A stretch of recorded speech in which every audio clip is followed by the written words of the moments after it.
ఉద్యమాలతో ఉదయించిన తెలంగాణ తప్పకుండా ఈరోజు ఉజ్వల తెలంగాణ ఎదిగిన మాట వాస్తవం. దాన్ని మనందరం కూడా అభినందిద్దాం. 10 ఏళ్ల ప్రస్థానంలో ఇవాళ స్వరాష్ట్రం స్వంత కాళ్ళ మీద నిటారుగా నిలబడ్డది అధ్యక్ష.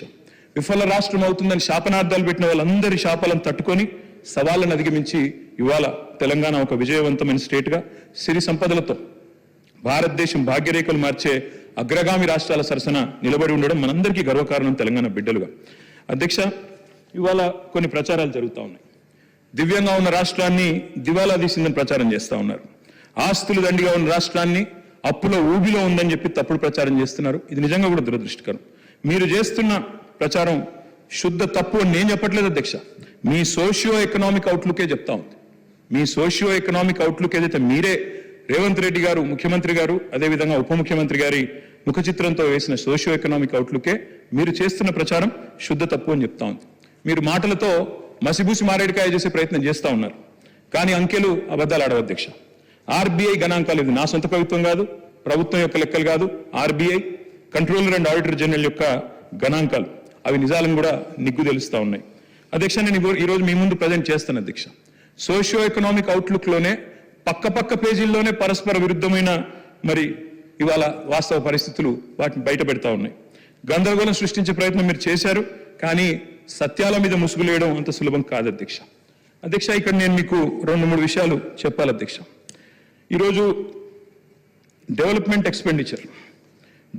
ఎక్స్పెండిచర్ పరంగా తీసుకుంటే అధ్యక్ష, భారతదేశంలోనే మీరిచ్చిన సోషియో ఎకనామిక్ అవుట్లుక్లోనే ఉంది, ఇది స్పష్టంగా ఉంది.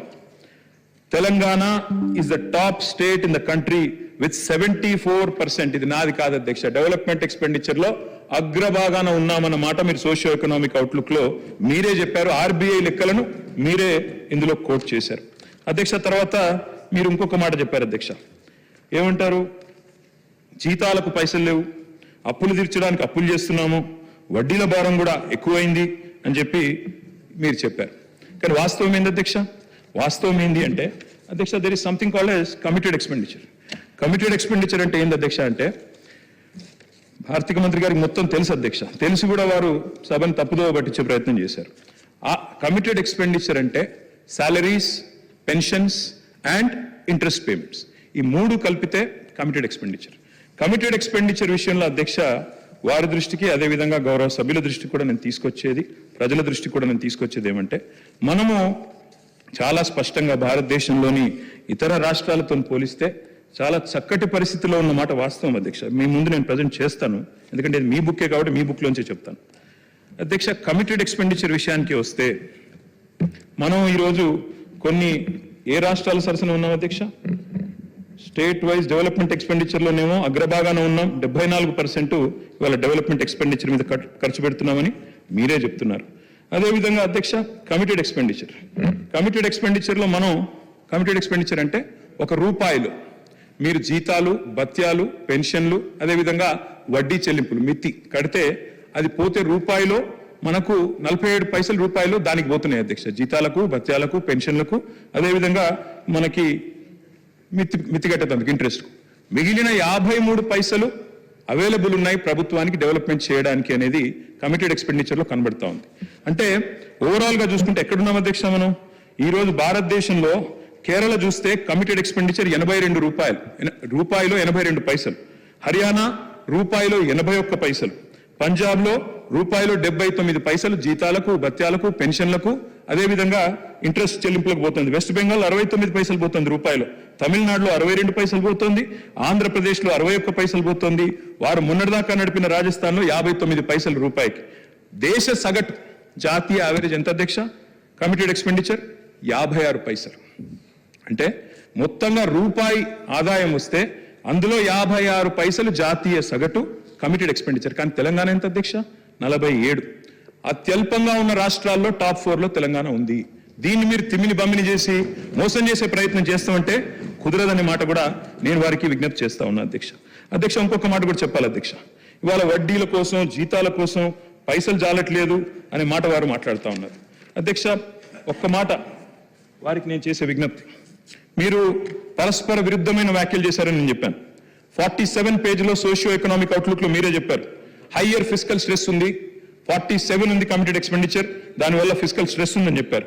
కానీ 44వ పేజీలో మీరు చెప్పిన మాటలో అక్కడ మీరు చెప్పారు డెవలప్మెంట్ ఎక్స్పెండిచర్ లో Telangana top in the country 74% అని మీరే చెప్తా ఉన్నారు. What is right? Committed expenditure తక్కువ ఉంది అయినా ఎక్కువ ఫిజికల్ స్ట్రెస్ ఉందని మీరు చెప్పిన మాట కరెక్టా, లేదా డెవలప్మెంట్ ఎక్స్పెండిచర్ 74% తో భారతదేశంలో హైయెస్ట్ ఉన్నామన్నమాట కరెక్టా? మీరు చెప్పాలి. ఇంకొక మాట కూడా నేను చెప్తా ఉన్నా అధ్యక్ష, మనకు రెవెన్యూ రిసీట్స్ ఉంటాయి అధ్యక్ష. రెవెన్యూ రిసీట్స్ 4 రకాలు. State own tax revenues. అధ్యక్ష, let me tell the entire house, especially new members in the house, state owned tax revenues లో భారతదేశంలో ఈరోజు 84% SOTR తో అగ్రభాగాన ఉన్న రాష్ట్రం, మొదటి 3లో ఉన్న రాష్ట్రం తెలంగాణ.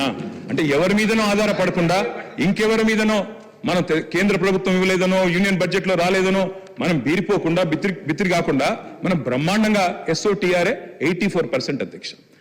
4 కంపోనెంట్స్ ఉంటాయి రెవెన్యూ రిసీట్స్ లో. ఒకటి స్టేట్ ఓన్ ట్యాక్స్ రెవెన్యూస్, రెండవది సెంట్రల్ లో మనకు వచ్చే షేరు, మూడవది నాన్ ట్యాక్స్ రెవెన్యూస్, నాలుగవది మనకు ఇంకోటి చెప్తాను సార్, నాలుగు ఉంటాయి సార్. ఆ 4లో మరి ఈరోజు మీరు చూసినట్టయితే ఒక్క మాట, ఈరోజు 2014లో రెవెన్యూ రిసీట్స్ ఎంత, మనకి రెవెన్యూ ఎక్స్పెండిచర్ ఎంత చూసుకుంటే అధ్యక్ష, దాన్ని బట్టే మనం సర్ప్లస్ స్టేటా, మిగులు బడ్జెట్ స్టేటా, లోటు బడ్జెట్ స్టేటా తేలుతుంది అధ్యక్ష. రెవెన్యూ రిసీట్స్ ఉంటాయి, రెవెన్యూ ఎక్స్పెండిచర్ ఉంటుంది. రెవెన్యూ ఎక్స్పెండిచర్లు ఏముంటాయి అధ్యక్ష? జీతాలు, భత్యాలు, అదేవిధంగా మనకి ఇంట్రెస్ట్, దాంతోపాటు సబ్సిడీలు కూడా ఉంటాయి. ఈ 4 తీసేస్తే అప్పుడు రెవెన్యూ సర్ప్లస్ ఎంత అని తేలుతుంది. మాటికి ఒక మాట అంటారు అధ్యక్ష, వీరు మిగులు బడ్జెట్తో మేము మీకు అప్పచెప్పిపోతే అప్పుల కుప్ప చేసిండ్రు, అప్పుల పాలు చేసిండ్రు రాష్ట్రాన్ని చెప్తారు అధ్యక్ష. నేను ఇవాళ చెప్తా ఉన్నా, I would like to set the record straight అధ్యక్ష. 2014లో రెవెన్యూ సర్ప్లస్ వాస్ 369 crore. 2022-23లో రెవెన్యూ సర్ప్లస్ వాస్ 5944 crore. నిన్న మీరు పెట్టిన బడ్జెట్ లో కూడా రెవెన్యూ సర్ప్లస్ అధ్యక్ష 297 కోట్లు. అంటే మీరు మాకు 369 కోట్ల రెవెన్యూ సర్ప్లస్ తో అప్పచెప్తే, మళ్ళా మీకు అప్పచెప్పినాడు కూడా మేము 5944 కోట్ల రూపాయల రెవెన్యూ సర్ప్లస్ ఇచ్చిన మాట వాస్తవం కాదా? Revenue receipts minus revenue expenditure, అదే కదా రెవెన్యూ సర్ప్లస్. నేను చెప్పింది తప్ప? మరి అప్పుల పాలైపోయింది అంటే ఇంకొక మాట అన్నారు నిన్న ఆర్థిక శాఖ మంత్రి గారు, బాధాకరమైన మాట. జీతాలకు ఇచ్చినందుకు కూడా మేము అప్పులు తెచ్చే పరిస్థితి అన్నారు అధ్యక్ష. మరి రెవెన్యూ, మీరు చెప్పిన లెక్కలు తప్ప, మీ మాటలు తప్ప? మీరు చెప్పిన లెక్కల్లో ఏం చెప్పారు అధ్యక్ష? రెవెన్యూ ఎక్స్పెండిచర్ లో చూపెట్టారు శాలరీస్, పెన్షన్స్. అందులో ఏం చెప్తున్నారు? శాలరీస్, పెన్షన్స్, సబ్సిడీలు, ఇంట్రెస్ట్లు అన్ని పోగా 300 కోట్ల రెవెన్యూ సర్ప్లస్ ఉందని బడ్జెట్ లో చెప్తారు. కానీ ఇక్కడికి వచ్చి మాత్రం మాటల్లో, స్పీచ్లో ఏం చెప్తారు అధ్యక్ష? జీతాల కోసం అప్పులు తెచ్చే దౌర్భాగ్య పరిస్థితిలో ఉంది రాష్ట్రం అని చెప్పడం సభను తప్పుదో పట్టించడమా కాదా? దయచేసి చెప్పాలని చెప్పి నేను కోరుతా ఉన్నా అధ్యక్ష. వారి రిప్లైలో చెప్పండి అధ్యక్ష.